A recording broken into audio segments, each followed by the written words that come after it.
Hello and welcome to the Minimalist Moms podcast. I'm Diane. I'm a mother of three living in Columbus, Ohio. I'm trying to make room in my life for what matters by getting rid of the clutter and living life with purpose. I hope you'll join me on the journey to think more and do with less. If you're a regular listener, you'll have heard me talk about decision fatigue or overwhelm. Children can become overwhelmed when given too many choices, including having many toys available at one time. But by rotating toys, you can keep the selection new and fresh. There aren't too many choices that overwhelm your children. And every time you do this rotation with the toys, it's like your children have brand new ones to explore. So here today to help me discuss this topic is professional organizer Melissa Corriveau. But before we get to the conversation, as always, I wanted to encourage you to leave a rating and review on iTunes if you haven't done so yet. Leaving rating and reviews on iTunes is one of the best ways you can help this podcast continue to succeed and grow. All right, so I'm sitting here in my closet and I'm trying to figure out what to share for my minimalist moment of the week. I was trying to think, do I have a resource? I'm sure that I do. It's just 11:30 on the night that this is supposed to go live, so my brain is not working as well as it typically does. All that to say, I had a thought come to mind. It was from Dawn Madsen, who was on the podcast last week. She had a recent video talking about minimalism not being as trendy. I guess when looking at searches, minimalism hasn't been as popular as in previous years. And one of her ideas was maybe it's because minimalism can be hard. When we are decluttering our homes, we have to come face to face with purchases that we wish we wouldn't have made. And that is a difficult process. There is also the sentimentality aspect that goes into play here. But the thing that stuck out the most was confronting the money that has been spent. And maybe that's just because I'm a frugal person, but that is a very difficult thing in those initial days, those initial months, those initial years when you first start living with less. And another thing that she mentioned was it might not be as trendy because everywhere we look, we are being marketed to. Anytime we scroll through Instagram, it's like 3 or 4 posts and then there's an advertisement, 3 or 4 posts and there's an advertisement, when it used to just be photos of our friends and family. So don't forget that those are there intentionally. They want you to spend money. They want you to be hooked. We had a whole episode on this, but it might not be as trendy because it is harder to avoid those enticing purchases. And if we can't say no, then it ends up another purchase that we've made that maybe we regret, and then we have to confront it. And it's just this cyclical thing that makes minimalism really hard and not trendy anymore. So I hope that makes sense. I'm going to link the video in the show notes because it's worth checking out. And I'm going to link the video that she originally started posting about as well. So yeah, that is my minimalist, not moment of the week, but my thought for you of the week. So let's get into this conversation with Melissa. It's a really great one, and I hope you enjoy it. I hope it's helpful for you.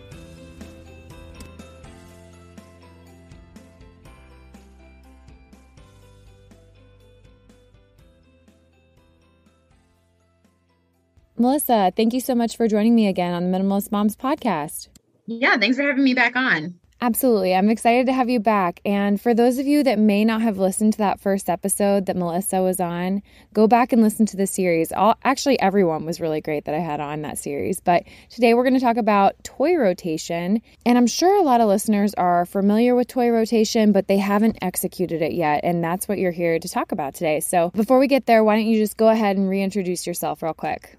All right, great. Thanks. My name is Melissa Corriveau. I am living in Maryland. I'm a mom of 3. I'm a former teacher. I left teaching to stay home with my 3 kids, and I actually incorporated a lot of the elements that I used within teaching, such as organization and routines and things like that, within my family life, which was just immensely helpful when you have like 3 babies running you ragged. So after they kind of grew up a little bit on me and needed me a little bit less, I made a business out of it. So I have a business that's an organizing and decluttering business, and I just help other people implement systems and routines within their own lives so that they can live life a little bit calmer. Absolutely. And you do such a good job too on your Instagram.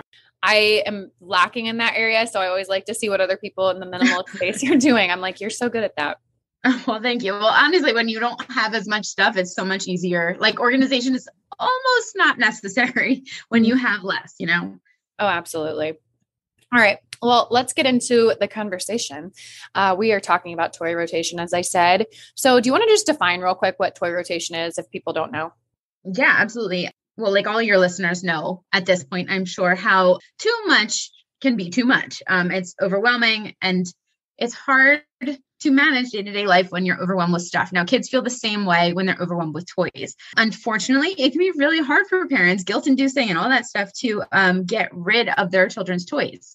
So toy rotation basically allows you to keep more toys, but they're not out and accessible at all times. So the amount of toys that are out at any given time is not an overwhelming amount, which allows your kids to play better, not be overwhelmed, treat their belongings better, all of those wonderful things, the benefits of having less toys. So you can have the benefits of having less toys, but actually keep a little bit more than you might otherwise by using rotation. So really it can be adapted to any situation, any family in a few simple steps. So we've been doing it for years and really like it.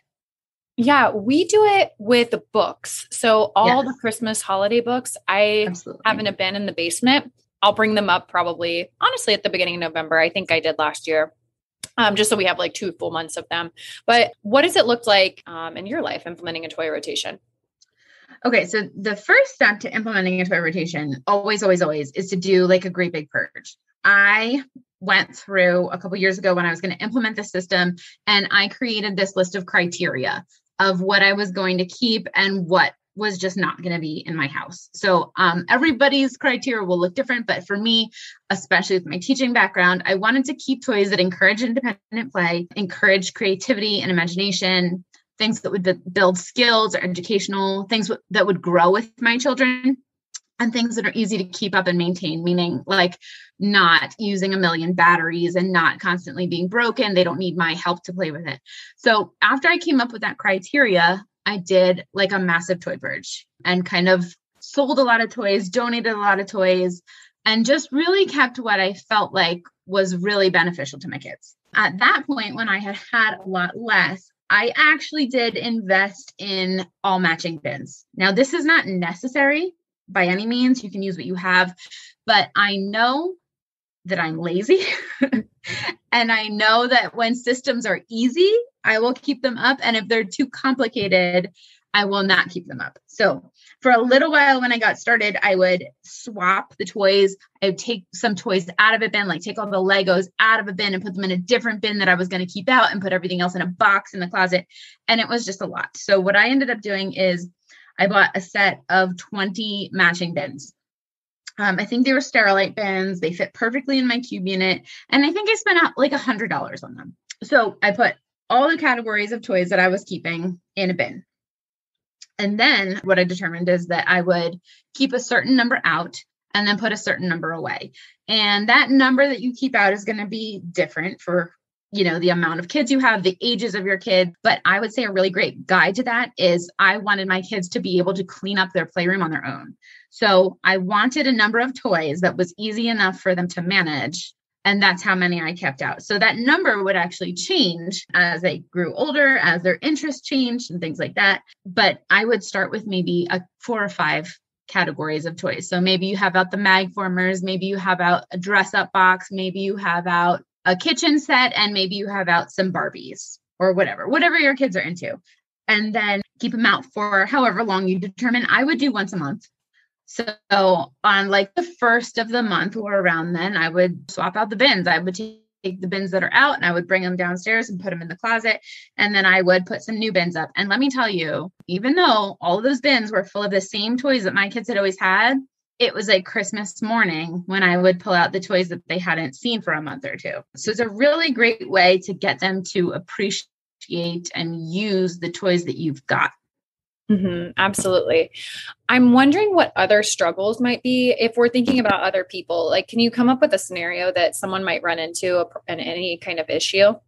The issues that you may have with this is like you need a place to store the toys when you're not using them. Mm-hmm. So whether that's putting them in a long skinny bin and sliding them under your bed, or putting them up in your attic, or putting them in a storage closet or in a larger Tupperware unit in the garage, you need some place to store the out of rotation toys. And also bins are helpful. I think a lot of people rely too much on bins, but in this situation, like you're going to need to contain the Duplos. You're going to need to contain the Magformers. So it is easier to do if you have bins to work with. Mm-hmm. No, that makes a lot of sense. Have you ever, because how old are your kids again? So my kids are actually growing out of my toy rotation now. They're 11, they're 9 and 6. So I still do have some toys. Like I kind of keep all of them out, but I have some that are upstairs and the rest are in the basement. Mm-hmm. And that's what I was wondering. I was like, I'm assuming that kids get to a point where they probably do grow out of the toy rotation as they become more independent and have their own spaces. Yeah. So ideally this is going to work from probably toddlers to 8, 9, I would assume.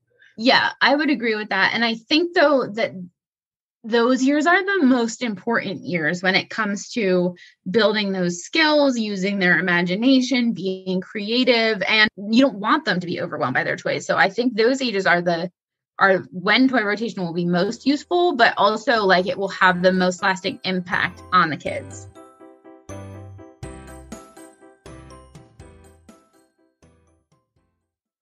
Fall is busy, but HelloFresh recipes save me time I'd otherwise spend meal planning, shopping, and chopping, so I can get back to what matters. My family has 2 extremely booked nights each week, and HelloFresh provides a healthy meal that is quick. I like that I can use their services when it's most convenient to me. Plus, HelloFresh is 30% cheaper than shopping at your local grocery store, and I get to skip the checkout lines with my 3 kids in tow.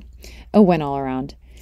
HelloFresh offers the flexibility I'm looking for, and I can also easily customize my order on the app within minutes. It's easy to change the delivery day, food preferences, plan size, or skip a week whenever I need to do so.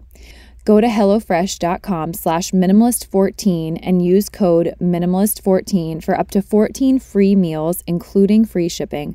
That's HelloFresh.com/minimalist14 and use code minimalist14 at checkout. Something else I thought a mom might think of is, hey, my kid might not like that he knows that toys are hidden away from him. But I feel like, again, it's kind of out of sight, out of mind. They're not really focusing on the things that they don't have because they have things in front of them.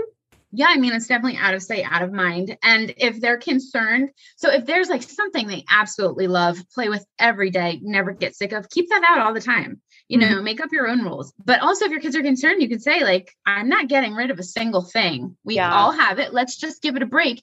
And then also when you pull out those toys that they haven't seen in 2 or 3 months, they don't care. Yeah. Like all the toys that they're worried about losing, like they're not worried about it anymore. Absolutely. We also do this with crafts too. So we don't have all the crafts out always. We try to bring in different bins of crafts throughout the week. So like I said, I like to keep toys that kids can really get creative and imaginative with, but I also match up my toys differently to create new scenarios in which they can play. So we have a little cash register and we have a kitchen with food in it. So maybe I'll put out a little table because they have like a little table they do crafts on. Maybe I'll put the table there. Maybe I'll get the cash register out. And then maybe we'll just put some food on the shelf without the actual kitchen. They can go food shopping. And then it's like a little store. We have a doctor's kit, but sometimes I'll throw some stuffed animals in the doctor's kit and find like a printable for a vet set. And then they can play doctor or play vet with their stuffed animals. So depending on the toy, I mean, dress up, there's so many possibilities, puppets, tons of possibilities. You can really mix and match what you've got out to create different scenarios that will encourage your children to be more creative and imaginative. Mm-hmm. No, I love that idea. I hadn't even thought of that. Yeah. I just love to really get the maximum amount of use out of the things that we keep. So just by mixing and matching them differently, they can play in a totally different way, which is just wonderful. Yeah. So if someone hasn't implemented their own toy rotation and thinks that what we're saying sounds good, why would you, I guess, sell it to them? Why would you suggest that they implement a toy rotation? Okay. So we know that when there are a lot of toys out, kids get overwhelmed They don't treat their toys properly. And they say that they're bored. They're not bored. They're overwhelmed because they don't know what to do. They can't clean up their space. They can't take care of their things. It's just all too much. It's not healthy for their little brains. And if you throw it back to like cavemen days, like human brains are not designed to have all of these things coming at them all of the time. So you're not doing your kids a favor by having too many toys. Now, that being said, I think there are a lot of really fabulous toys that offer a lot of different options. So you also don't want to like take everything away and leave them with like 2 toys. So toy rotation is a great middle ground between having a wider variety of toys that they may learn from and play with and enjoy, but also not having too much out at any given time. You can control what's out. You can kind of, be the puppet master of the ways that they're going to play with the toys. And you can help make them more responsible and encouraged, because it's a lot easier to clean up maybe 3 or 4 categories of toys than it is to clean up an entire playroom full of toys that are dumped everywhere. Absolutely. And again, I think that this is, as with all minimalism, is going to look different for every family, or where you're storing it, how often you rotate. I mean, you could do it every week, once a month, once a quarter. And then also you could convince another mom to do this and then rotate your boxes with her. I don't know. That may seem like a lot to someone, but I think it could be a cool way to also get brand new to you toys and then also get them back like whenever. It is. Like, I think toys, like, especially minimal, they don't get a bad rap, but like it's so easy to go overboard. Mm-hmm. And then you're not doing your kids any favors. So toys aren't bad.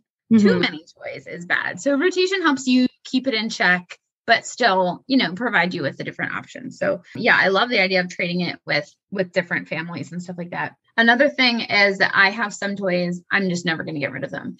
They were just so meaningful to my kids and so meaningful to me. It's hours of their childhood. When I have them all binned up in the toy rotation system, I can take the toys that are no longer age appropriate and I can just tuck them on a shelf because yes, I'm saving toys for my grandkids someday. Like, not everything, but like the Duplos, they're getting saved forever. They never go out. So the toy rotation, like having everything binned, having it all in the same kind of bins, it makes me happy. And it's easy to take categories out. So yeah, absolutely. And I also think lastly, this is really important to me, especially now that we're homeschooling, just with having my kids create more independence in themselves. I'd say they've always been pretty independent, but with bringing in different toys, I feel like it allows them to be more engaged in those toys they haven't seen in a long time, which in turn actually does create more independence. It might also be on the flip side that they want more of your attention during that time, but I've noticed it's created more independence in them. Yeah, absolutely more independent. And like maybe at first, like if you bring out a new toy and like how I was saying, mixing and matching them by bringing out different ways to play. Like, yes, maybe at first you can kind of sit with them and demonstrate for them how a vet might examine a pet and how to use the clipboard and the chart that you've stuck in the doctor's kit for them. But once they catch on, they probably won't need you anymore. And they'll probably take it in directions that you didn't even like anticipate. And just, it will keep them busy for so much longer. Yeah.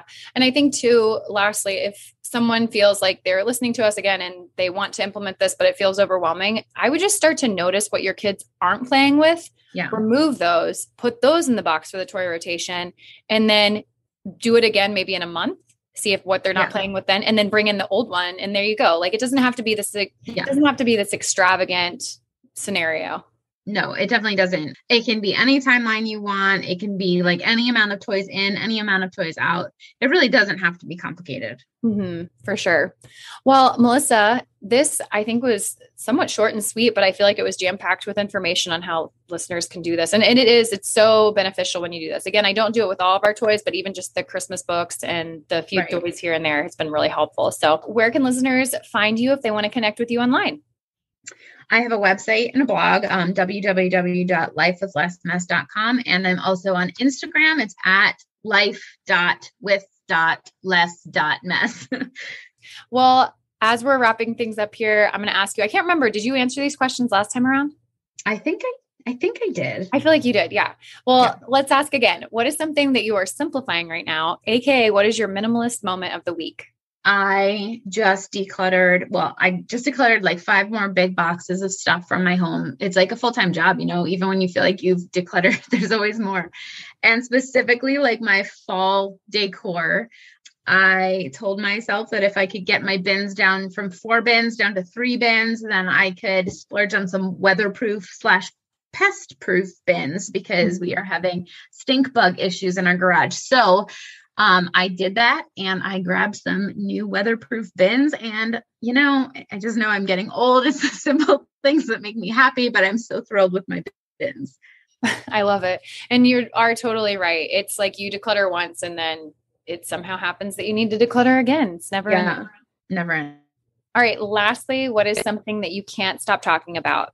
I just really am enjoying decluttering. And I know it's kind of along the lines of what I just said, but the more that I organize, I'm a professional organizer. I go into people's homes and it's 99 times out of 100. It's the too much stuff that's the problem that's preventing people from being organized. So I'm just really on a minimalism kick, and I'm offering clutter coaching services now rather than, I still offer my organization, but just in addition to, because I think that they're separate and really you have to battle that clutter before you can get it all organized. And so it's just the direction I'm heading in right now.